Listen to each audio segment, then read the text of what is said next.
So a quick video about your 92, 93. It applies to the 91s. 94, 95 is not a lot different than this bike. Has an aluminum rear subframe. And the 92 motorcycle and 93 were developed in the World Championship, and the primary rider at that time was Amos Bilbao.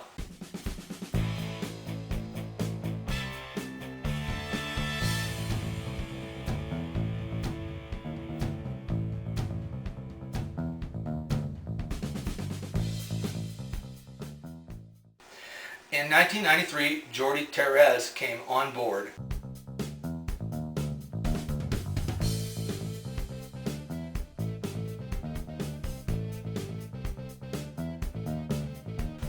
And this being a GT25T, and the T is for Terez. This 93 GT25T is the first year of case reed valve induction. 92s have the carburetor going into the back of the cylinder. Piston port reed valve design. 1993 is the first year for the chromium plated frame. 1992's the frame is painted silver. This is my own personal rider. I still like to ride this bike. By today's standards, it's pretty old, but it works really well. And these motorcycles have changed hands maybe several times. Some of you who now are riding an older GasGas may not be familiar with some of the little tricks to these bikes. Just some hints about these older machines that some of you new people to the GasGas family may not be aware of. So here we go. The rear mudguard fender is held on by two bolts at the back, one on each side of a subframe, and there is a small screw here in the front. It's not absolutely necessary that this front one be in there, because there's also a tab underneath the fender that tucks under a little bracket on the frame. So taking the fuel tank off and on, some people thought that the fender must be removed, and in reality it's not really necessary. So the first thing, of course, is you take out the small 5mm metric and remove the front fuel tank hold down, making sure that the fuel tap or petcock is turned off. We can undo the fuel line down here, and then you can just pick up on the fuel tank. And then you need to reach under here and make sure that the throttle cable is not hooked by the petcock, and then you can pull the fuel tank off like this. This gives you access to your spark plug and your ignition parts and so on. So to reinstall a fuel tank on one of these bikes when the rear mudguard is still on it, what you do is you pick up on the mudguard like this and just fold it a little bit. And again, making sure that the fuel petcock valve is not hooking the throttle cable. Then you can just, and there it is.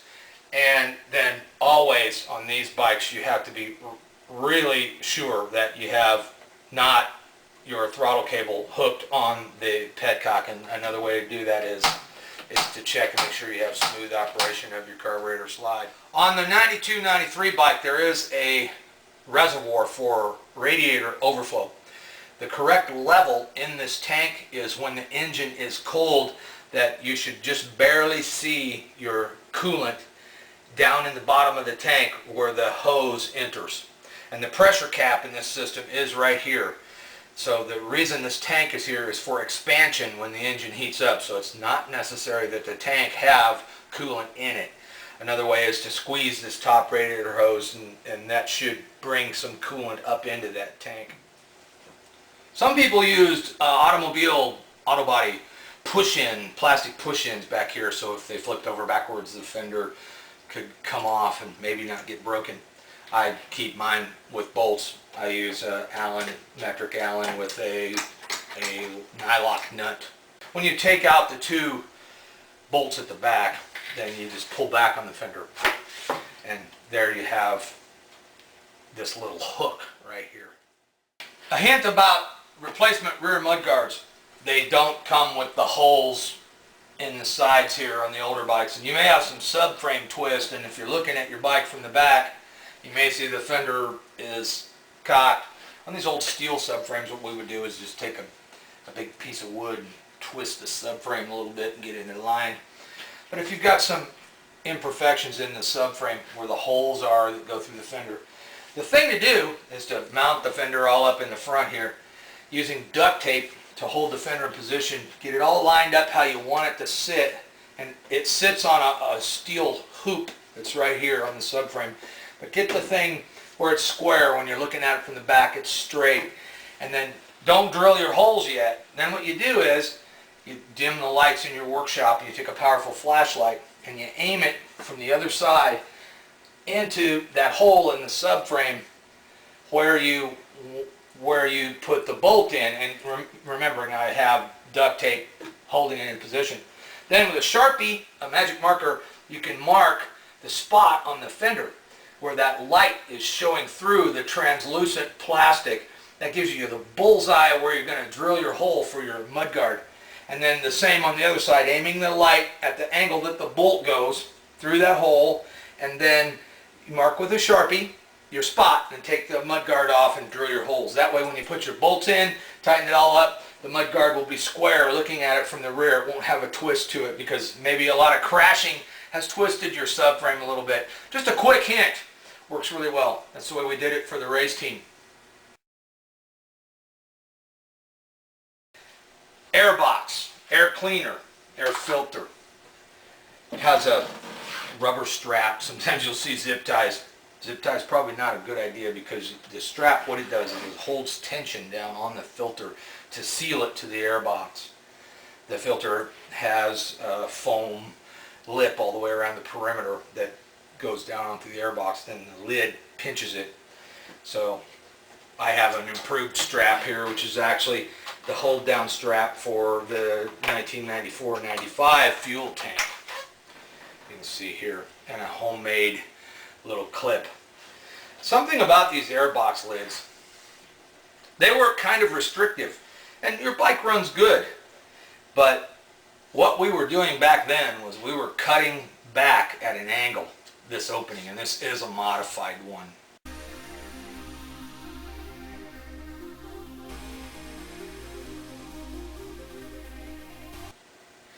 That let a little more air in, as well as we were increasing the size of this interior opening here so that it would match the filter area.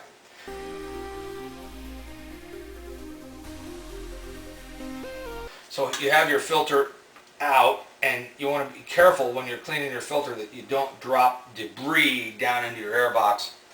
This is what the filters look like, the correct one. You always want to look at these older bikes and look at the filter to make sure that you don't have any separation at the glued seams on the filter itself.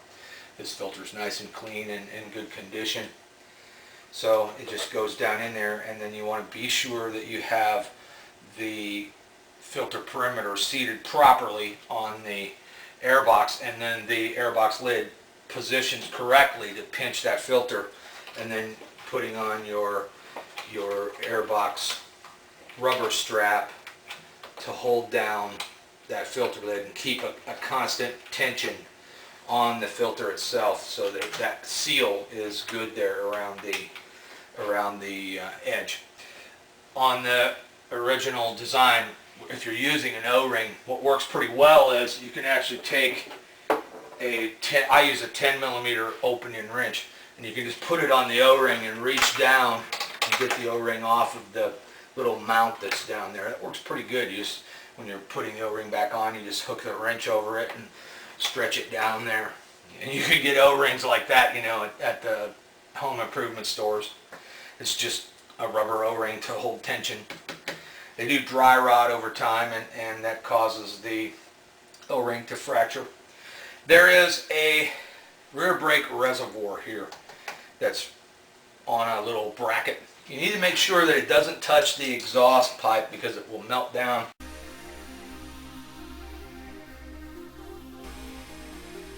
And also the brake line going down to the rear master cylinder. You just need to be sure that it's not into the shock absorber, not rubbing on the swing arm, and not touching the hot exhaust. The rear brake reservoir is similar to the overflow for the radiator. The proper level of brake fluid in it is just a little bit coming up from the bottom of the reservoir, and the reason again is for expansion of the brake fluid when it gets hot. If you overfill this reservoir, the brake, when it heats up, the fluid has no place to go because this has a sealed cap. It has a diaphragm in there that moves up and down relative to the expansion and contraction of the brake fluid. If you have this overfilled, there's no air gap between the diaphragm and the brake fluid. The fluid has no place to go. So as it pressurizes, as it expands, it keeps the caliper on the disc, which causes more friction, heat, which causes the brake fluid temperature to rise, which causes it to expand more, which causes the caliper to grip the disc even harder. And this is why sometimes on older trials bikes, regardless of the manufacturer, you'll have this problem with the rear brake heating up and gripping and not releasing. It can be as simple as you don't have an air gap in your reservoir allowing somewhere for that fluid to expand into. Something to be aware of. As I spoke of previously, we have pretty much everything is under the hood here when you take off the fuel tank. This is the voltage regulator, and what that does is it prevents blowing light bulbs. It keeps the AC voltage under control at higher RPMs. It needs to be in there. And here is the DC rectifier. It converts the AC voltage coming from the flywheel magneto to DC for the cooling fan. It's the only purpose for this, and it must be in there as well. The DC power coming out in series goes through a thermostat. When a thermostat heats up, it completes that circuit.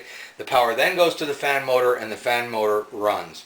When that thermostat cools off, it opens that, breaks that circuit, and that turns off the cooling fan. This has an updated thermostat. It's right here in line.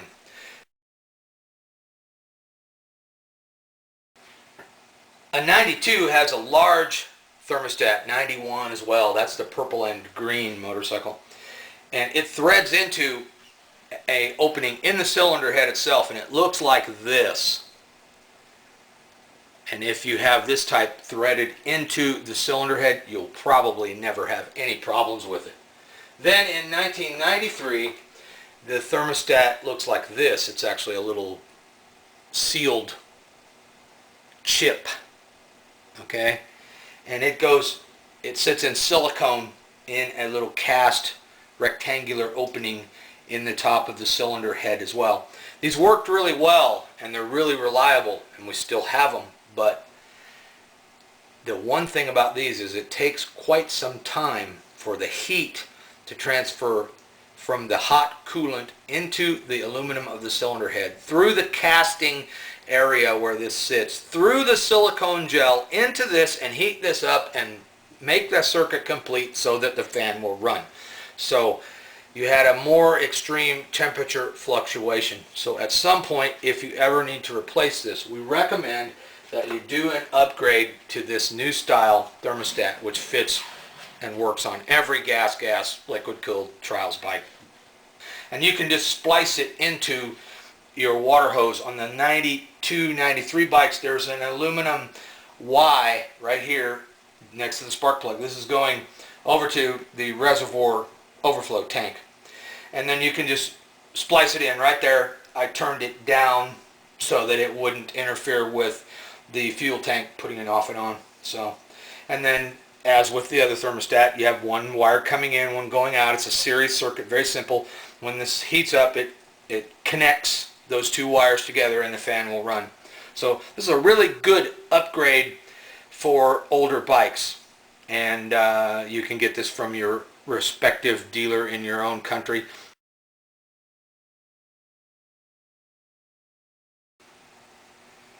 Here in front of the coolant reservoir is a small black box, the CDI. This 92 and 93 bike you will find have the Motoplat ignition system. It's extremely reliable. Failure of the CDI unit is extremely rare. It's solid state, sealed in resin. The primary failure on Motoplats on these old bikes is caused by one of the windings, the pickup coil, which is a banana shaped coil in this stator. It goes bad. And it's wrapped in a kind of a paper with a lacquer. And that will break down over time. If your motoplat goes bad, this primary symptom will be that the bike is extremely hard to start. It may run all day long, no problems. It may start easily when hot, or it may start easily when cold. You may have to push it down a hill in fourth or fifth gear and jump on it. The reason is because at low RPMs, the spark generating coil in that stator is weak. So when you're kicking the engine, you'll find that you're just not spinning it fast enough to get enough spark for it to run. And you may, when you have the spark plug out and you're holding the spark plug against a ground, that you may see spark or weak spark. Remember that when you're testing and the spark plug is removed, you're kicking the engine against no compression because there's no spark plug in it. The way to check a motoplat to see if it's bad is to put one spark in it, one spark plug in it, and then a second spark plug in the spark plug wire to ground.